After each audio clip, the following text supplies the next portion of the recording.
Hi, it's time for another verb of the day. Today's verb is schlep. And the theme for all of our verbs this week are loan words, and more specifically, loan words from Yiddish. So, this particular verb that we're going to look at is from the Yiddish language. And Yiddish is a language that's over 1,000 years old. It's a combination of German and Hebrew. And it many times has been spoken by and continues to be spoken by people of the Jewish faith. So, let's learn a little more about how to use the verb schlep. The first way you might hear schlep used is mean to carry something that is heavy or awkward in size. Some other verbs that maybe you're a bit more familiar with would be lug or to haul. So again, think about moving something that's heavy or maybe the shape is difficult to sort of fit in your arms. A second way to use schlep is to mean to move or go reluctantly to someplace, or to move or go someplace with great effort. So here we're not talking about moving an object so much as moving yourself or moving a group of people. You should know that schlep is a regular verb. And as we look at this verb, I hope you're noticing it's one syllable and it ends with a consonant L, a vowel E, and a consonant P. So this is going to require us to double the last consonant as we add our endings. So to make the progressive form of this verb, you need to add a P and an ing to form schlepping. The past tense and participle forms of this verb are going to be made by adding an extra P and then adding ed. Our base verb, schlep, ends in this unvoiced P sound. So our past tense ending is going to make a T sound. Schlepped, schlepped. Okay? There aren't any additional phrasal verbs that you need to be aware of, so that will allow us to focus on making some example sentences in the present perfect and the simple future using be going to.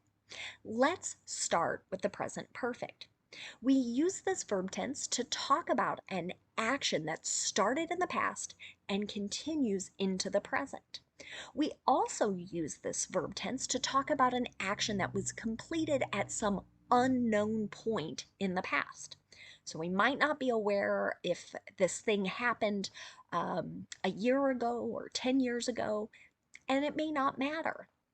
To make an affirmative present perfect sentence, you need the present form of have, and so that's going to be have or has, depending on what your subject is. If your subject is I, you, we, or they, you'll use have.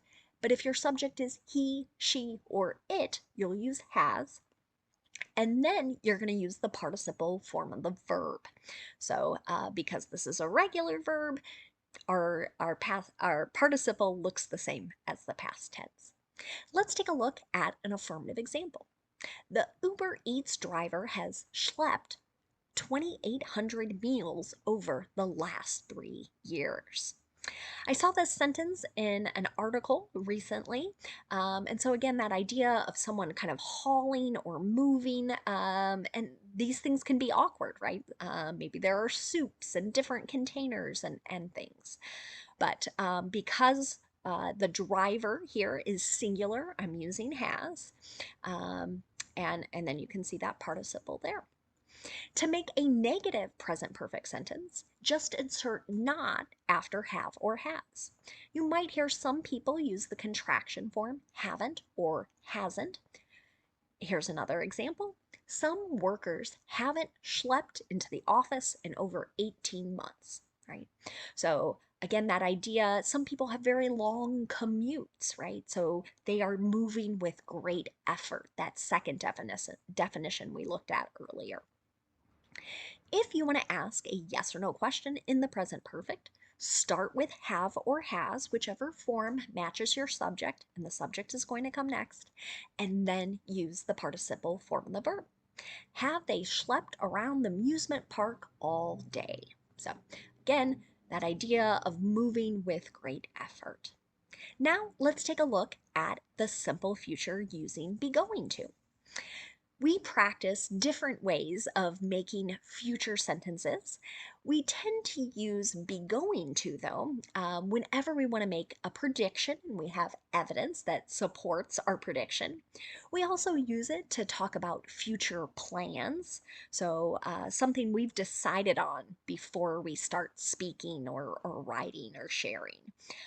We might also use it to describe something that is about to happen. To make a simple future sentence using be going to, the thing to remember is we need to pay attention to the be verb. Okay, so we're going to use a present form that matches our subject. So if our subject is I, use am. If your subject is he, she, or it, use is. And if your subject is you, we, or they, use are. Okay. After that form of be, the structure will be the same. You're going to use going to and then the base verb. Let's take a look at an example.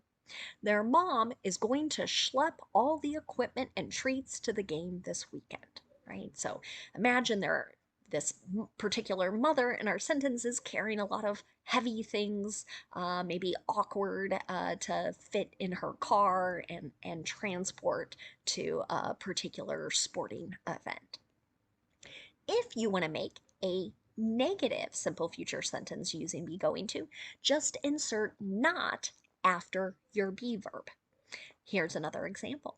I'm not going to schlep from store to store just to find your favorite candy.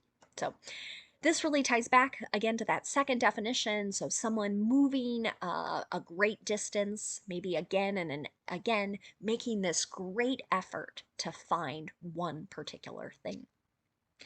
If you want to ask a yes or no question in the simple future using be going to, here's your structure. Start with be, whichever form matches your subject, and the subject comes next, and then follow going to and the base verb. Here's another example. Are we going to schlep to the other side of campus just for free pizza? Right? So someone wants to know, are we going to kind of move this great distance? Are we going to make all this extra effort just for a couple pieces of free pizza?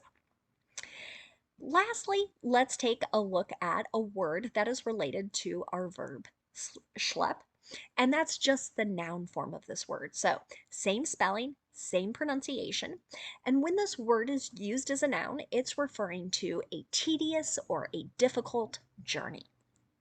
An example of this might be traveling to the company's other office is such a schlep, right? So it's long, it's tedious, it's maybe difficult to get to that other particular place. Thanks so much for watching today's video. I hope you have a great day.